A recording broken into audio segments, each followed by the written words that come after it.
We have Juan José AREVALILLO, who is from the European Union of Associates of Translation Companies.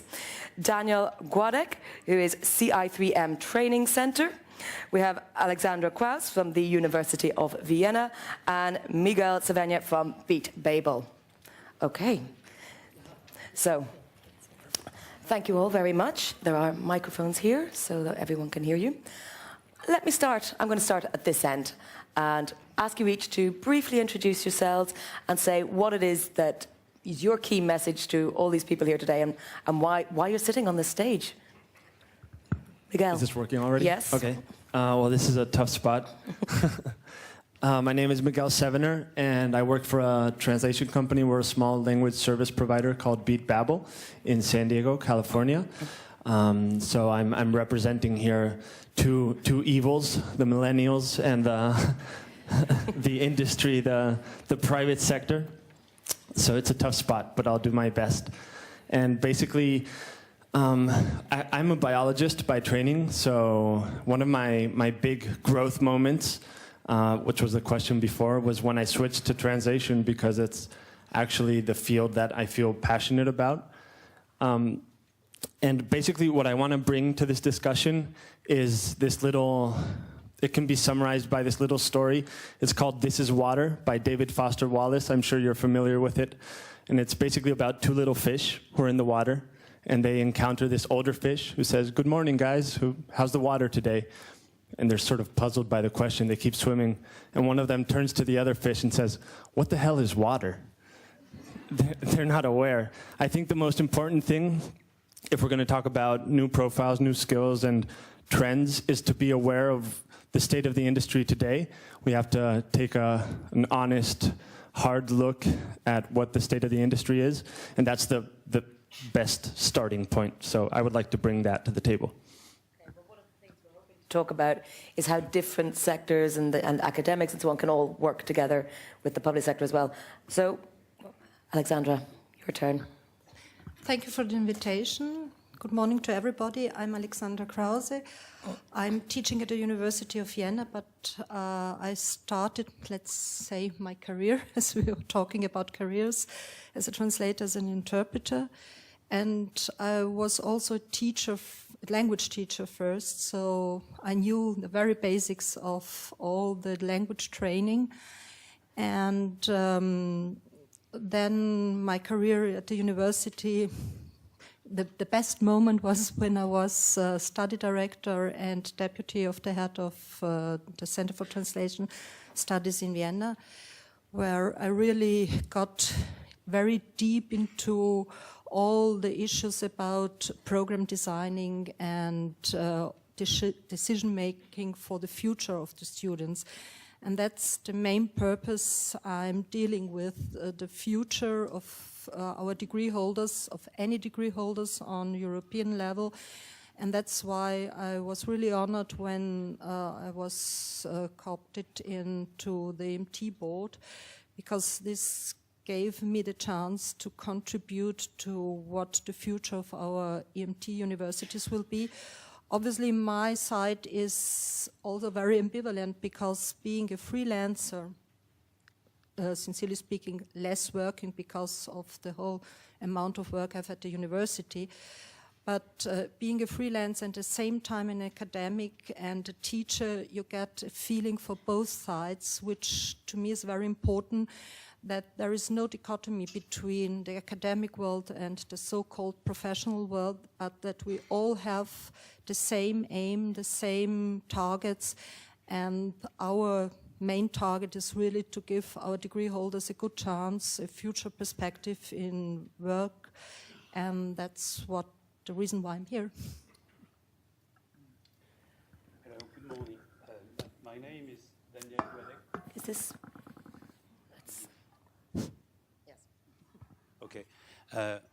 I'm a retired university teacher. I used to train translators at the University of Rennes for a number of years, about 30 years. I was very concerned with employability for the students, and I've been very active in promoting employability in new ways as far as that was possible. I've also been a translator, freelance, working for various publishers, which is quite an experience. And now I'm teaching, well, mostly adults, or training adults to become translators.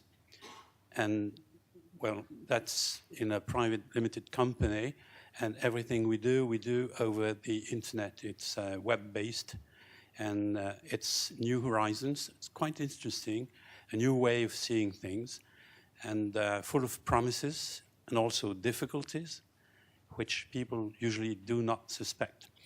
So now I'm interested in employability for translators, but I'm also interested in employability for translators as non-translators.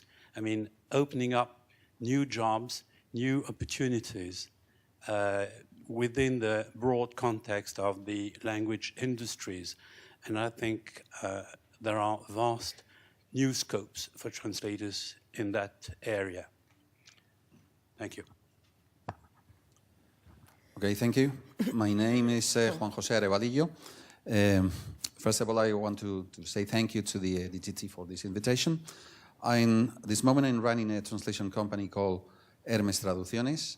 I'm also representing here the one of the core of the evils in the industry, that it's companies, via the UATC, in which I am one of the vice presidents.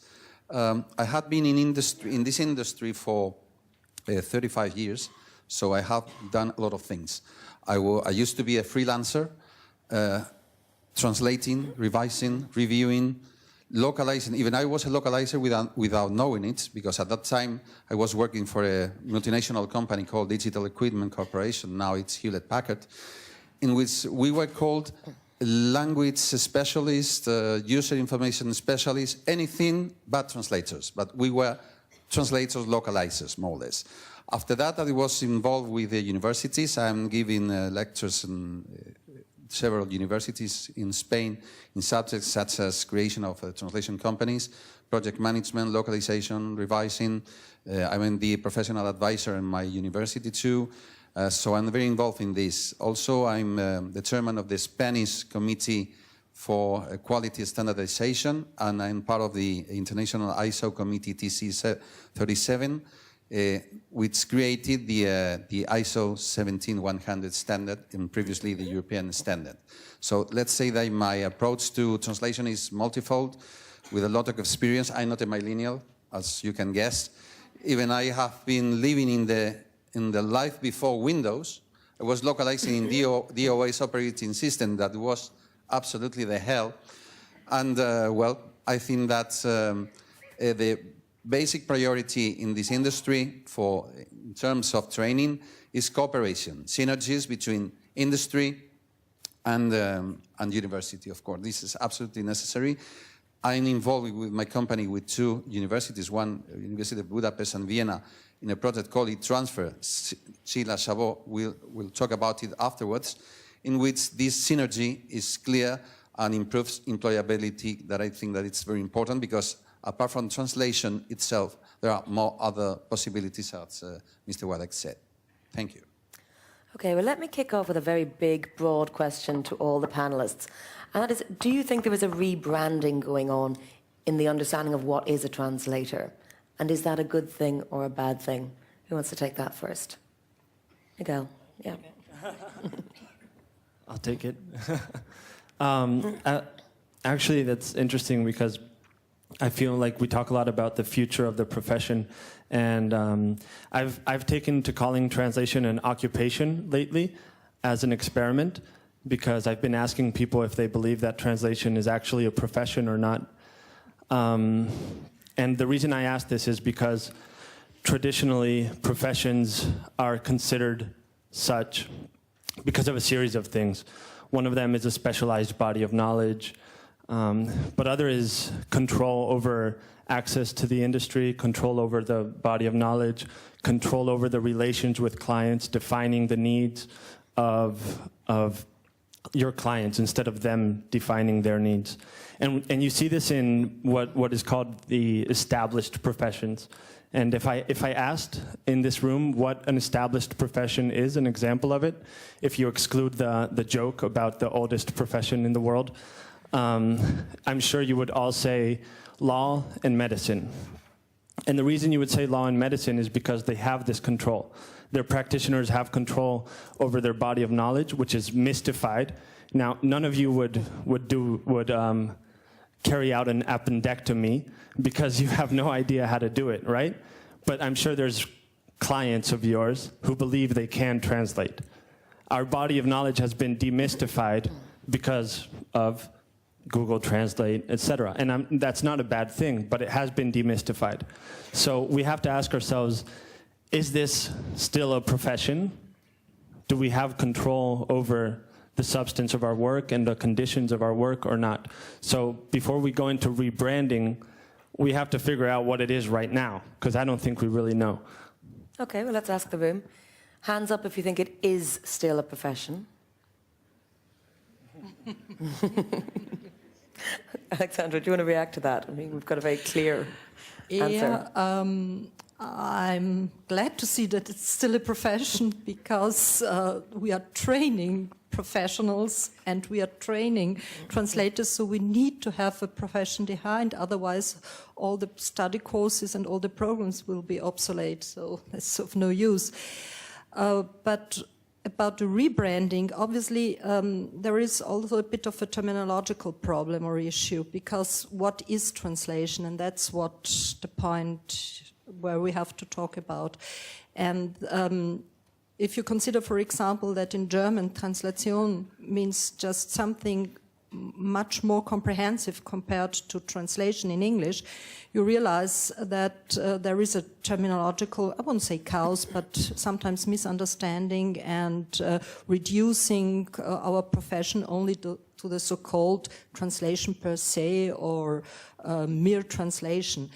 And I think that's the main mistake in the whole thing, that it's not really a rebranding, it's just a mind opening to reality and to what is happening in our professional life. And we don't have to consider it. It's also what we are always saying, our faculties are called translation and interpreting, as if there was only translation and interpreting. There is a much broader range of professional activities which also demand a lot of competences, of professionality, and which you may consider professions. The only thing is you really have to make the clients understand that it's a professional issue and not so much the universities. The universities know what, or should know, what they are teaching and what professionals will be the degree holders. Well, I would say translation is still a valuable denomination, and in some countries we must keep that denomination because it's been a hard fight getting universities to be allowed to train translators. I mean, in my country, it's not so obvious, not so easy. Then again, from the social point of view, fiscal point of view, everything, also it's been a fight. It's better to be a translator, denominated a translator, than a secretary, which used to be what the category was in France. I mean, translators were just put into the vast category of secretarial work. I have nothing against secretarial work, but still. But then we also have to be careful because the community, I'm not talking about the profession, the community of translators and assimilated, well, people who are assimilated to translators, have failed to take advantage of all the productivity gains, all the expansions of their competencies. For instance, revisers, editors. Well, if you say that word, réviseur, in France, everyone is a réviseur. All translators are réviseurs. And then that means there is no more pay. Fair enough. You're a translator, you get paid as a translator. Project manager, that's one big failure of the community to move into more social and financial rewards, because everyone declares, I am a project manager. No, you manage a file, a client, rather loosely, but a project manager to me is someone with tremendous competencies by way of management, financial management, and that's why probably in many companies, the jobs of project managers are not jobs for translators. They are jobs for people who have been trained in other places as project managers. And maybe the community itself is at the root of the problem. Thank you. Okay, well, I don't believe very much on labels. Perhaps due to my experience. I remember the times in which I was translating with an Underwood typewriter. All of a sudden, I started to work with this marvelous electronic IBM machine, typewriter. I thought that it was the best of the state of the art. After a few years, translation memories. After that, machine translation. After that, neural machine translation. After that, artificial intelligence applied to project management. So what's next? I think that this is a profession, but there was a dramatic change with translation memories, because translation was interpreted as some kind of craft, and all of a sudden it became some kind of a service. Why? Because there were some inventories, as José says, in which we have a material that could be transformed into an output, that it was the translation, more or less. And this was a radical change in the way, in the profile of translators due to technology. So now we can see linguists, translators, specialists in languages, blah, blah, blah. But we're talking about the language industry rather than translation industry. More or less is the same, but we're changing labels. We had this problem when writing the quality standards, because in many countries there was not a degree for translation with this name. So we should be open enough to cover all possibilities. So for me, it's a profession, of course, but we have to distinguish a bit between translation as a process and as a product. As a product, okay, but as a process, there is a lot of things behind translation output that it should be taken into account, such as project management, quality processes, a lot of things behind that adds a value to translation process itself. We are going to come on to the technology side of things. We're going to really get into that in a little bit. But first, let me talk about sort of the education side, because we have, I mean, Miguel, I presume you're the most recently emerged from university, since you're the youngest, and I also want to ask Alexandra as well to get your different perspectives on how well the training is delivering what's needed for the marketplace. So did you feel that you were adequately prepared to meet employers' expectations? That's also a tough spot. Well, first of all, I want to say that I do believe translation is a profession. I'm calling it an occupation to challenge people to think about those things, because I think it's interesting. I think one thing we're lacking, and I like what you said, Daniel, about we've failed to take advantage of the productivity gains that we've had with technological advances. And that's, I think, in part due to the fact that we don't act cohesively, which is what other professions do. And since we don't act cohesively, we fail to take advantage of those advances. We're very quick to reflect those gains, the technological gains, directly to the client. We pass the savings on directly to our clients. And the reason behind that is because we're engaged in this competition, which is a race to the bottom, really. Now, in terms of education, I do think I was prepared adequately. It's a weird question, because if I say I wasn't, I'm sort of labeling myself as incompetent in front of a big room of professionals. So, yes, I do. Now, for example, on the technological side of things, I think it's still the case in a lot of universities. It's considered an afterthought. Technology, machine translation, post-editing. It's considered sort of the annex to the studies. Well, now you've studied translation, and we're going to present some new things like translation memories and software. And I think it should be a central part of the studies at this point. But I always say at the same time that universities don't necessarily have to prepare the students for the industry that we have right now, but the industry that we want. So that's what I like to say.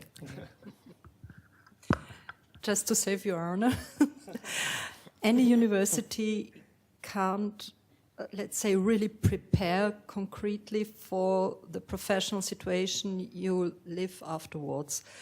What we can do, and just you have to keep in mind that we have 2 years for a master program.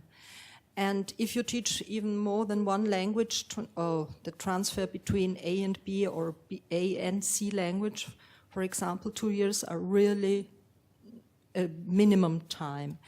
So that means that what we can do as academics is just to give decisive hints, sensibilization, tackling all the issues we know we are aware of, and we can only also give our experience to the students, being partly professionals as teachers, as academic teachers.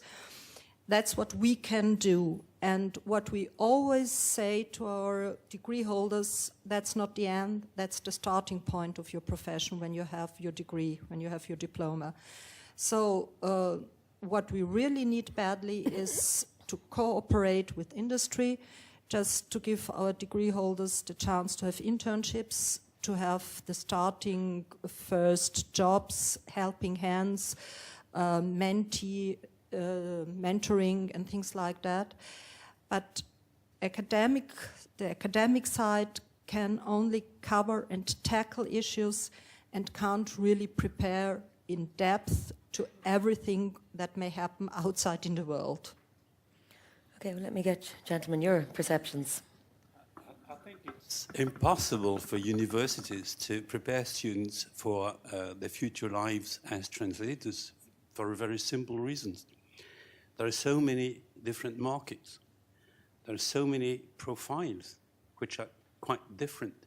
What universities could do is train students to be decent freelancers, because that's obviously one big market. And then they can also train students to be, to work in translation company in a general sense. But there's no hope of really feeding the market with the actual profiles that such a company actually needs. I remember at university, when students did their practicum, they had to make an analysis of what they'd done. And one of the questions was, what was missing in your training with the reference to what you had to do in the course of your practicum? And there was also something missing, but it was different from one student to the next. So at some time, I say it's impossible. But I think universities should go for meta competencies. I mean, think in terms of competencies that would make students ready to adapt. I know it's a truism, but it's not so simple, meta competencies, because the concept is complicated, and putting the concept into practice is even more complicated. I'm not sure many of you have bothered to look into what meta competencies are. There's a lot of information on the web, so you might do that as your homework. It is interesting, very interesting. And then there are also a number of subject matters that should be taught to future translators. And among those, I would rank computer science, which may seem a little bit excessive, but to my mind, no. And computer science, to me, is not just technology. it's computer science. Being able to, well, to knowing the programming languages, the markup languages, and everything that goes into new developments, so they are ready for their future, whatever that future may look like, but it's going to be computer science full. And there are a number of other topics that might come into the university curricula. Okay, well, there's been you can see quite a few comments coming from people on the app, and somebody asked, can something be a profession if you have to explain to many people what it is, which is, I guess, a kind of rhetorical question. But one of the words I see coming up a few times is talent. So let me ask you to answer the previous question about training, but also to work in this idea of talent. I mean, you can't train talent, can you? Can you create it if it's not there? Difficult question. Well, regarding the previous question, it's my company has been using a program with the universities for 20 years related to internships. So our experience told us that at university you can be taught the competences, the basic competences of translators normally, but then it's they come to real life. I mean, perhaps they had been translating 500 words during 1 week, and all of a sudden, in a company, they are required to translate 3,000 words in a day, and with quality. The very first day they want to commit suicide, of course. So I think that it's nearly impossible to show students anything about the real life afterwards. But this, let's call it professionalism, should be very important to have a general glance at university, and after that suffer it at companies.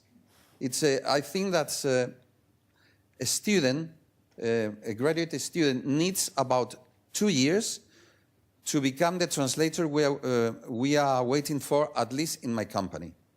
So it's a question of time, because it's, as Mr. GOUADEC said, it's impossible to cover everything at university, but we expect to cover these basic competences that are absolutely necessary to be supplemented afterwards with this called so-called professionalism. As to talent, it's very difficult. It's very difficult because sometimes after some experience, you develop some kind of instinct in which you can find something interesting in some candidates, but when they come to real life, sometimes it's a problem, because they are not accustomed to this pressure, so they could have this talent, but perhaps they are not able to develop as they were expected. So it's a very difficult question. As I told you, I think that this talent could be easily found in a post-graduation course in which students are normally there because they want to do something more specific than the general trend and the degree. This is my experience. And let me then ask, do you perceive that there is any skills gap? One of the questions I see here is what proportion of teaching is developed for business skills, for example, non-core competencies. So do any of you on the panel see a particular skills gap that you can identify? Go, Alexandra, jump in. It looks like we're going in order here. Going around. That's fine, too. I think in terms of skills, it's a little dangerous to talk about competences constantly, because we're talking about translation as a process and as a profession, as a skill, as a craft, really. And what is happening is that actually in the market, we have 3 scenarios. We have the really big companies, which soon will be able to bypass us completely. They're already doing it. The Facebooks and the Googles of the world, they can bypass us completely. They don't need us at all. They won't need us soon. We have the big companies that are partnering with the big language service providers, and in that case, I think what we'll see, and this is a very bleak analysis, okay? But I think what we'll see is mostly post-editing in those companies. machine translation with post-editing, with big companies partnering with big LSPs. And then we're going to have big and small companies partnering with small LSPs. And I think what we're going to see there is this boutique approach. And that's where you're going to find your human translators doing finesse-driven translation work. Now, this is really bleak, and it's impossible to predict trends, but it looks like it's sort of going in that direction. Now, if you want to train translators based on competences, you have to at least keep the scenario in mind. It's a possibility that we go into that world. It's bleak, but it could be. And I think the most important skill you can train for is what we saw before, human skills. Because at the same time that we're seeing that process, that sort of apocalypse scenario, we are seeing a trust transition in big companies. And it seems that big companies are no longer, or are slowly switching their trust from the big language service providers to smaller ones, and even to freelancers. Because they want that human touch. They want a personal relationship with their translator or with their small boutique approach LSP. And when you have that, there it is important to have this interdisciplinary approach. You want someone who can do everything. You don't want just a project manager who is going to send that email to someone else, who's going to send that to someone else, and so. You want someone who can do everything. So that's something we can train for, I think. And that's maybe one of the gaps right now, the human trust skills. Okay, well, let's break out of this routine order that you've called me up on. Gentlemen, where do you see trust? And let's start to work in this idea of technology. Is there a perception that machines are more or less trustworthy than humans? Well, it's different. I can see always technology as something supplementary to human translation, of course. I think that's, I understand, for instance, machine translation not as an end, but as a medium. Something to supplement, for instance, translation memories, to have some productivity gains, even to know how a machine translation engine works and what the output is, just to defend against some customers that want to give you some, let's say, not very good output that you have to post-edit. So this is a good thing, for instance, something practical. And coming back to this interesting thing of the skills, this, let's call soft skills, there is one for me that it's basic, that's normally many people lack, that it's modesty. Modesty, curiosity is another one, in the broad sense. Process orientation and quality orientation, they are related. You are in the middle of a process working with other people which are interdependent. So this is extremely important to know where you are in this chain. Obviously, teamwork. There could be many more. I think that any of us could write a doctoral thesis on that, but we don't have time, of course, so this is the thing, the first things that came to my mind. Alexandra. You were talking about modesty and curiosity. I think those are main issues of any academic training. So we are talking about soft skills that should be part of any academic training. And that's not something very specific to translation. That's the first issue. The second issue was about talent.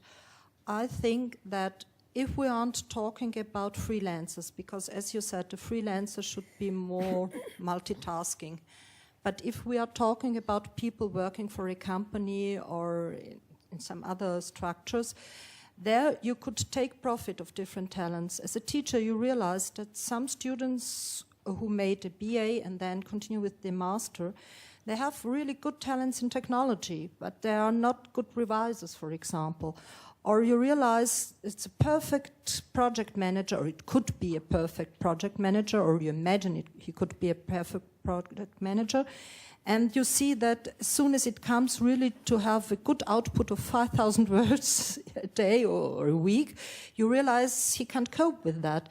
So what our training should also do is to foster their talents and to show them where the weaknesses are, just to define the future job profile. And that's also part of the academic training to me, of any academic training again. Well, one of the questions is, can someone be a translator without getting a degree first? So, as an academic, I should say no. As a freelancer and knowing how talents and things could develop, sometimes we must admit that there can be, for example, language combinations where you can't even offer an academic training really for the specific language combination.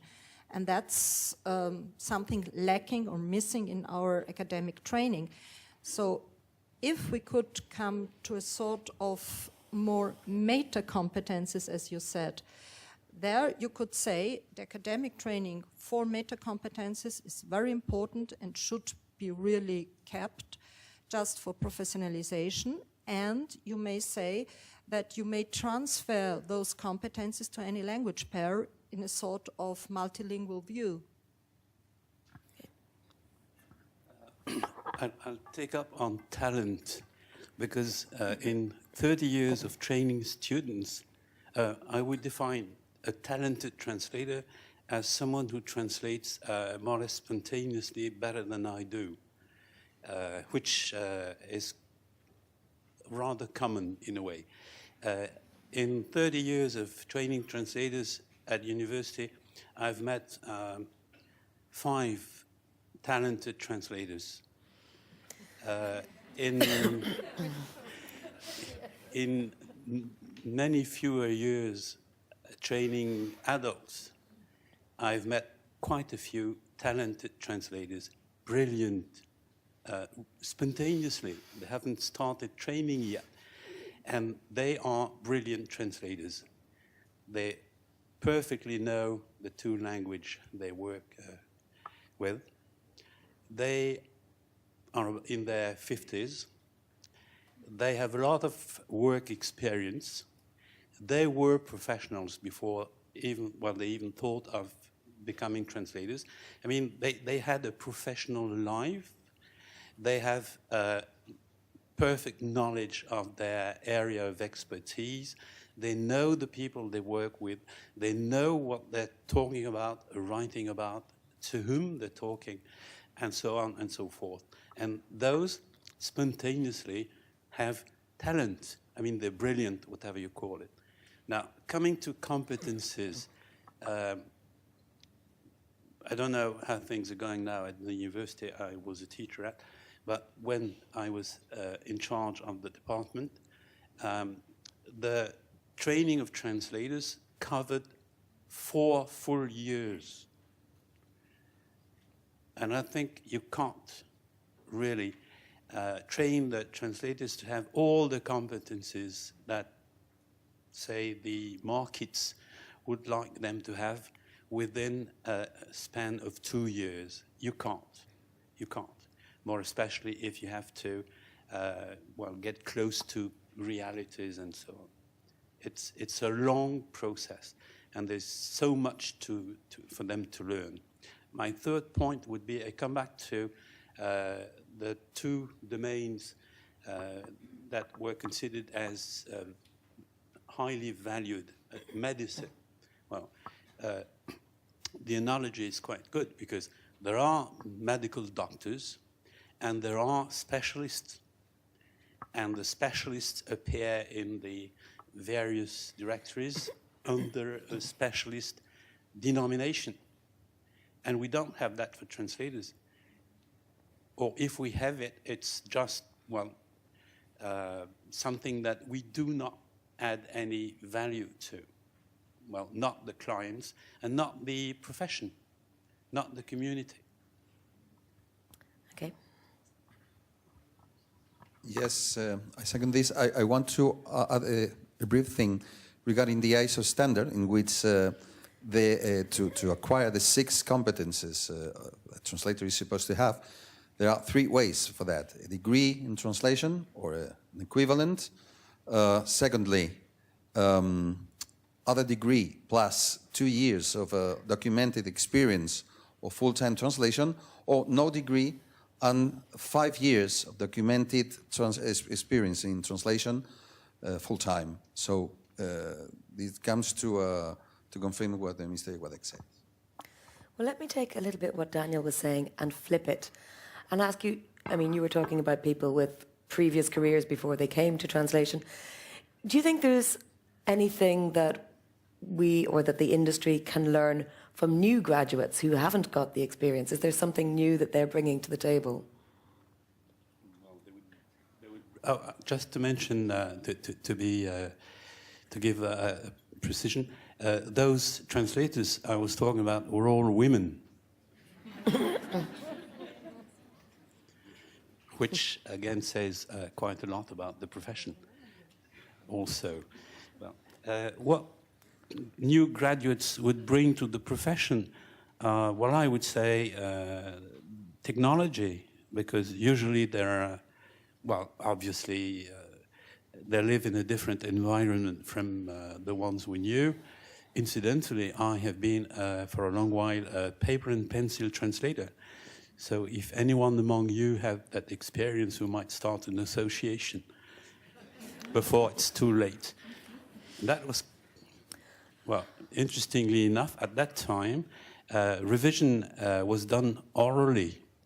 Well, we didn't have the recognition systems, but we dictated revisions, and then the stenographer or typist would type the revision and make corrections to what the reviser had said, but that is something different, which means that competencies are not necessarily on the translator side all the time.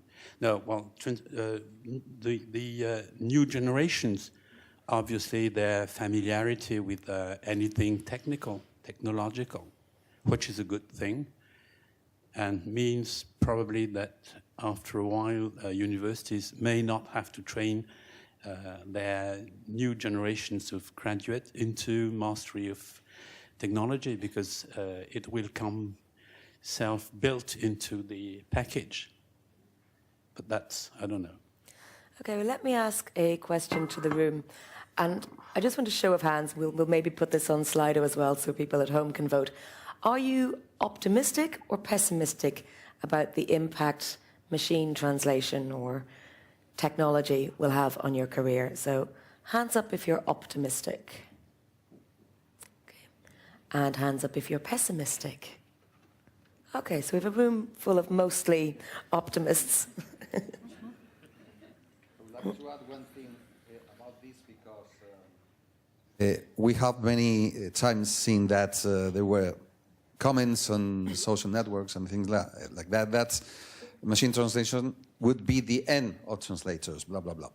I disagree completely. Common sense advisory reports state that even from the moment of the appearance of machine translation, annual turnover has going up and up and up every year. So according to these fatalistic ideas, they should go down and down, and just the other way around. So I think that the machine translation is here to stay, and we should adapt it to our needs in terms of productivity gains, more than, as I told you before, as a medium, not as a goal. Okay, and you can see we have the tech team behind the scenes working very hard, so everyone can vote. One point that's also been made online is from Michael Wells. He's made a very good point, which was that, is technology not remystifying translation? Miguel, you spoke about demystifying, but, you know, people who use machine translation, they don't necessarily know how it works. Like driving a car, you don't always understand what's going on under the hood. So is there a sense that actually you're the gatekeepers to this great new technology? I think that's pretty interesting, actually.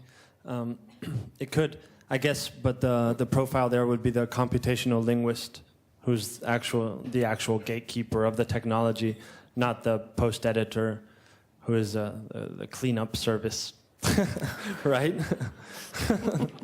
That would be the equivalent. The gatekeeper would be the computational linguist, the person who's training the machine with the corpus, et cetera, et cetera. I don't think the threat is machine translation itself. but the way it redefines what we call speed, what we call cost, not quality. It is redefining quality, but in the bad sense. But it does redefine speed and cost. And as soon as speed and cost are redefined for the end clients, everyone else has to comply with this new speed and this new cost. Because, again, we are in a race to the bottom. Our competition is a race to the bottom in terms of rates and speed. See who can offer more for less. So machine translation is not a threat in of itself. It's actually really interesting.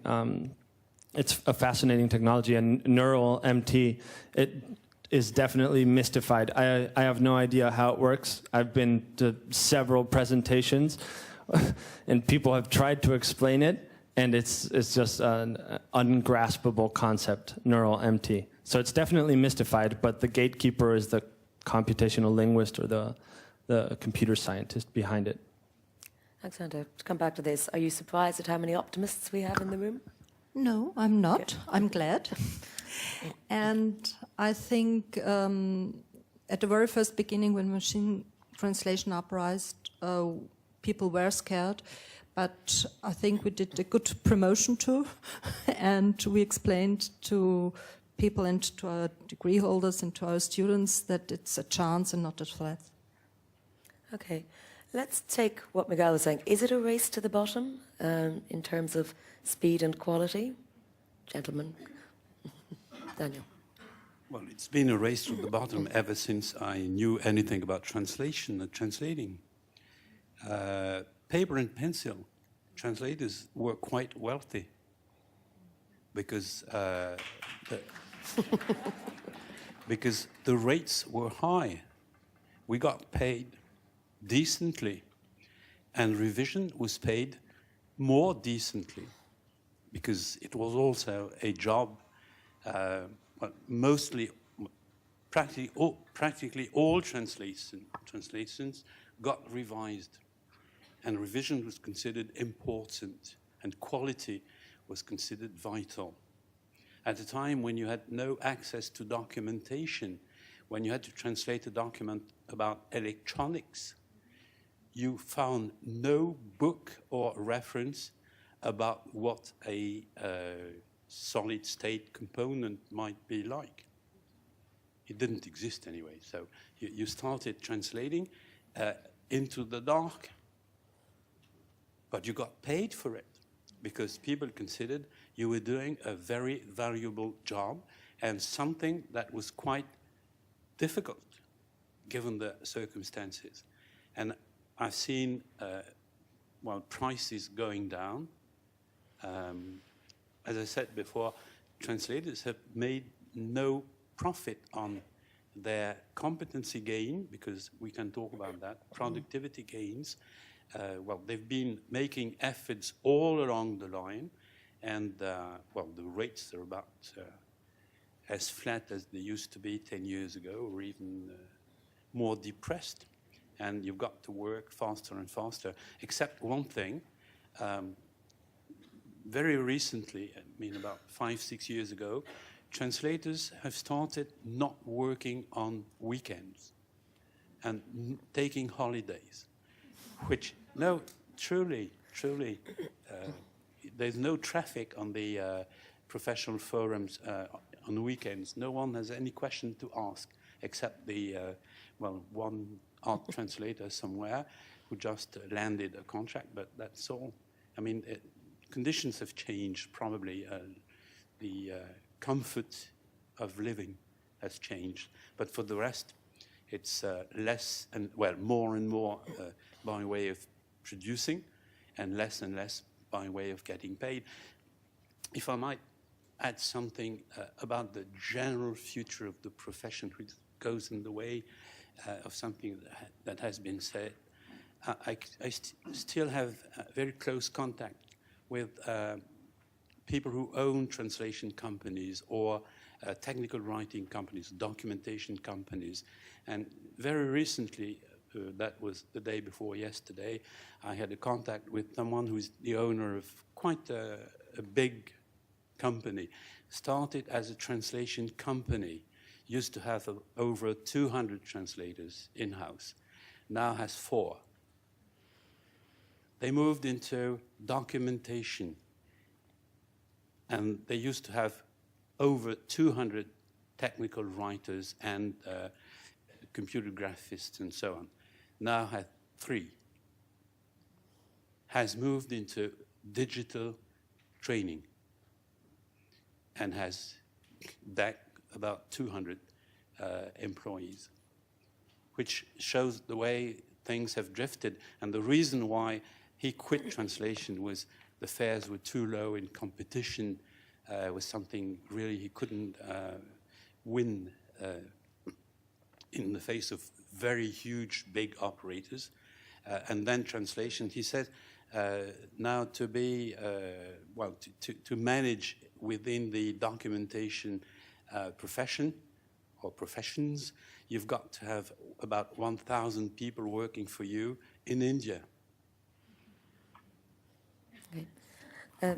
Juan José, let me ask you, do you share Daniel's slight pessimism about rates and salaries and pay? And if so, will there ever reach a breaking point? I don't want to be too, I know everyone in this room is making their living from this. It's a very pessimistic question, but perhaps you can find a silver lining for us. Difficult question. About salaries and rates, it depends on the approach of each company too. For instance, in my company we have a quality system in which we have more than 150 keyword performance indicators. So this is basic. In the moment you have to organize everything. Most of which rates are absolutely a mess. So let's say that we need to know how much a translated word cost, a revised word cost, and a managed word cost. If you have this, you can organize your pricing, salaries, and everything. But it is true that there is a tendency, a downwards tendency in prices and quality in some customers, but in some others, it's just the other way around. It depends on the type of documentation they want to deliver to the customers or to show on their websites or whatever. In some I'm thinking of a project last week in which we are in the 3rd round of revision, and all of them paid by customer because they want an extreme quality and a lot of changes, and they want to make sure that even the last comma is in the right position. So it depends, but it is true that there is a trend to that downwards trend in terms of quality and rates, specifically in bulky texts of stream text. Well, someone has suggested consultants generally enjoy high status and are well paid. Should translators rebrand themselves as language consultants? Is that is just changing your title? Is that going to work, Miguel? I think that's definitely one of the options. Now, I wouldn't change the title itself. I think this changing of titles and the translators sort of seeping into other industries and creating these hybrid roles, there's a risk of dissolving the translator completely, just losing them into in-company whatevers. So I don't think that's the option. I think it's good to maintain a title. It's very important. Without a title, you can't have a profession. There is no profession if you're just part of PEG in this in-company department of language or whatever. Now, in terms of consultancy, I think I believe that end clients, those who are serious about translation, they don't really want translation. What they want from you is communication. They want to reach new markets. They want to reach new people. That's what they want to do. And translation is just the means. It's how to get there. So if you can offer something that is higher value, I'm not saying translation is low value, and I think there's a case to make for bringing back the status of our work. But if you have something else to offer, not only translation itself, but you're adding cultural consultancy and you're helping in the overall globalization strategy, that's definitely one of the ways to go. because globalization, the globalization strategy or internationalization strategy in a company is always going to have a larger budget than translation, for the simple reason that translation is a part of that. So if you're tapping into that, you're tapping into a larger budget, you can become a partner in that process. And if you become a partner, then your profession is not commoditized anymore. It's not a commodity, and price doesn't matter because you're offering something else.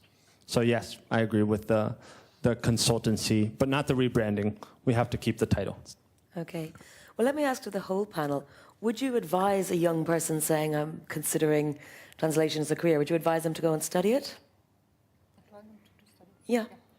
Yes, I would. I knew you were going to say yes. Yes, I would for sure. And fun enough, since we have changed, in Vienna, obviously, since we have changed a bit our program, and since we have given the chance to specialists from other fields, that means BA degree holders from other fields, to continue with a master in translation, we have really a high number of students. We have really an increase, and we see that there is a sort of public really needing this profession. And coming back to the rebranding, I mean, it's like a bit as if we called a doctor, a medical doctor, a consultant in health questions or healthcare. So it's a bit similar. I mean, consulting is labeled and is considered being a high value on the market. But what does consulting really mean? It means giving your experience and improving processes and products, and that should again be something part of professionalization in any job. So what does consulting mean? It's just a labeling, while translation is something very specific, what you should really recognize as a brand. And for that reason I really would stuck to translation or anything else, which does not exclude that we are doing consulting for specific aspects in the service provision of translation services as a plural. That's what I mean. Okay, I think I know the answer to the next question, but I have it written down and I do want to ask you, which is, based on your experience and your viewpoints from all of you in the panel, what's more desirable, highly specialized translators or more eclectic, particularly for people who are freelance? What is your advice? José, let me start with you. It depends on the specific translation brief.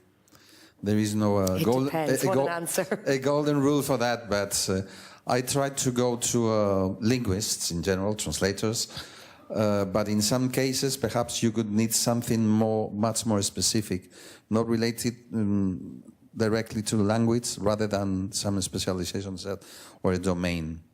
In terms of consultancy, this is what I call the added value that any translator should be able to give at a certain moment, in which, okay, you are translating, but are you able to DTP this document? Are you able to compile a help file or something more that they can make you, that could create a differentiation from your competition? So this value added for me is that kind of, let's call it consultancy.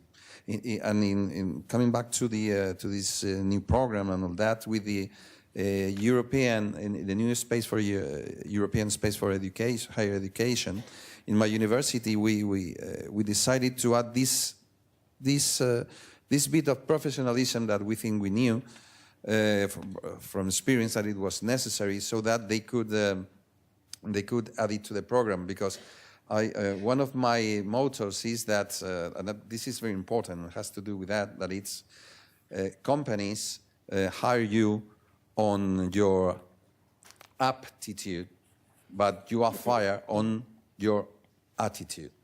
So this is extremely important and should be wisely combined. Daniel? Now, the question before, would I recommend someone becomes a translator? I don't know. I'm not quite sure. There are so many answers to that. If it's just because it's a vocation, well, why not? If they want to have a job and a job with all the rewards, I would say yes, possibly, but maybe you should start getting a degree in finance, in chemistry, or computer science, and then if you still want to become a translator, well, get trained, but look very closely at the various programs. Don't go anywhere. Make a choice based on the competencies that you're supposed to get there. Look very closely what the graduates get for jobs, in what kind of setup, for how much pay, and so on. It's got to be, well, it's a market. It's a market. And I would advise them to go, well, to get into the competition, to look into the competition, and go for the best. Which means, I don't know, I wouldn't take chances here. Well, that's one answer, but I don't know. There might be a future if translators decide to remain translators and to quit being translators. What I mean is, there are jobs, talking about communication and documentation and information, that's where the money is in a way for linguists also. There's one activity that we train people for is technological watch with translation. Well, we call them watch translators because we've got to keep the tag. But what they do is they go for the information because obviously if you're a multilingual specialist, you can get information in various places. You know how to do that. And then all you have to do is transfer the information to the people who use it. And you could do it freelance because you can start a newsletter or whatever with subscriptions, and people pay. They pay a lot for that information. What you're giving them is the result of translation in a way. Not translation proper, I suppose, if we made a survey among all of you. But translation comes into it. Translating skills come into it, together with all the other skills about data mining, about technical writing, because you have to write it, about computer technologies and everything. And I'm surprised that translators haven't yet gone for that particular market, which is not subject to a competition from, for the moment, from various robots or translating engines.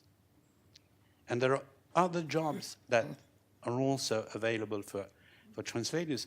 I think if universities really got into training students into quality management, that is a job. It is a very important job and a well-paid job. And where there are languages and where there is information, multilingual information, you must have, at some time, a quality manager. So translators could fit the bill.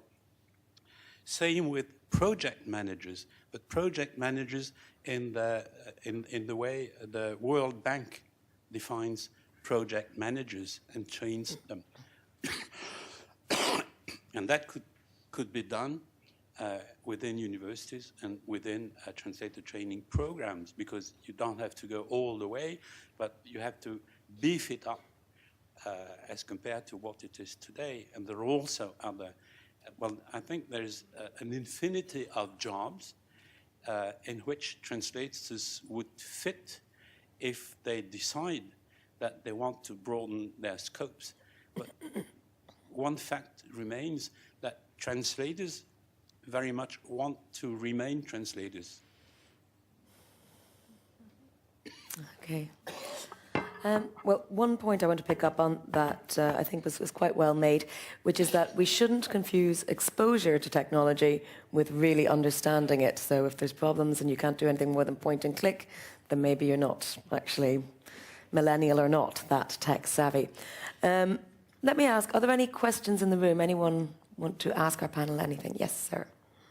Yes, the question is, being actually part of two worlds of translation industry as a head of a translation company and the part of academy world as a PhD in translation, I noticed that sometimes academy is being criticized by industry, that still translators or interpreters are trained not in a good way, some gaps and so on and so forth.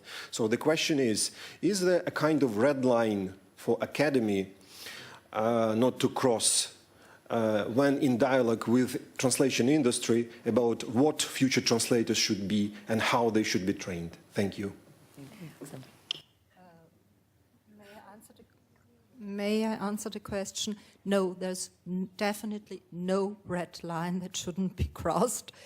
On the contrary, there must be a fostering between in the cooperation between universities and industry, and that's what we are doing within the DGT with the DGT's help, and we are very thankful for the academic side as well as the industry side. We have got a platform for this cooperation, and I think the future can only be a cooperation between the two of us, and there's no red line. What we have in the academic world is financial constraints, bureaucratic constraints, also market constraints, because we were talking about pricing. Okay, but countries have very different pricing. We know exactly that, for example, when we have degree holders on the Austrian and the German market, they are better off than on the Spanish or Italian market, sincerely speaking. Apart globalization, outsourcing, crowding, and things like that. But those are really, let's say, exogenous constraints, but there are no endogenous constraints for sure. Yeah. I think that sometimes universities are criticized, but companies too. I know companies that you could use these interns as some kind of, let's say, low-cost labor and exploit them. I know cases, our associations are against that, as you can guess, and just the other way around. So, but I think that the solution is, yes, synergy between universities and industry, because we need each other. So we are bound to mutually understand. So, but not only you should criticize universities, but sometimes industry too. I mean in the industry directly, but I know what is happening. That's why I say that. Okay. Lady here with the blonde hair. Alors, je m'étonne un peu que, surtout quand on a entendu le I'm very surprised, particularly having heard Commissioner this morning, Mr. Oettinger, talking about the very different languages, the multifaceted multilingualism, and yet everyone's speaking English. En français, c'est pas là le problème. Pour nous, on Well, it was just a convention because we said that our journalist preferred to speak English. Well, she could also listen to interpreters. But it's not particularly nice because that creates a sort of barrier between us here. But you're perfectly welcome to speak French, and we can speak that or even other languages. Well, in this case, French or German as well as English. Well, we could add that translators do what they're told. And if they're told that it's going to be in English, then it is in English. And I'm a translator. But we did, incidentally, deplore something. Last question then from our Slido, which is possibly opening up a can of worms, but I hope we will continue it on in the next panel. And the question was whether or not mindless automation is diluting students and professionals sense of language and writing style because we're relying on too much machine translation. Does anyone want to tackle that? Yeah. Actually, I think that's fascinating. I haven't read anything yet, but I'm hoping that someone will do a study on the bias when you're using CAT tools, because I'm sure there is a bias if you're being presented a segment that is considered a X% match instinctively, and humans are lazy. That's true of translators and of everyone else. That's not lazy. Humans are efficient. They want to make the best use of their energy, right? Lazy. So what if you see a segment that is an X% match, you're already accustomed to using this tool. Your brain is telling you, well, this segment would require this much revision, but actually it might be a fatal error that is in there. So I'm hoping someone will take that on. That would be really interesting to read about, actually. There are some researches about, and about that, let's say we draw the consequences that we have, again, to teach and sensibilize our students to be very critical towards any form of automatic or machine translation or whatever. And that's part of our programs. So we know exactly about this issue, and we are tackling this issue in our programs. Okay. So to wrap up, I'm going to ask the panelists to give 3 key skills that you know, your top 3 skills that you think everyone should go away and think about. And we're going to start at this end.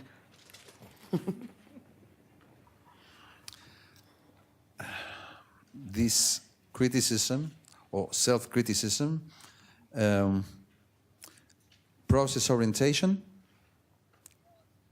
and I don't know, difficult. Modesty, perhaps, as I said before. I think that it's very necessary for a translator. Okay. Daniel? That's a difficult one. 3. 3. I can't do that. Perhaps I should have warned you before.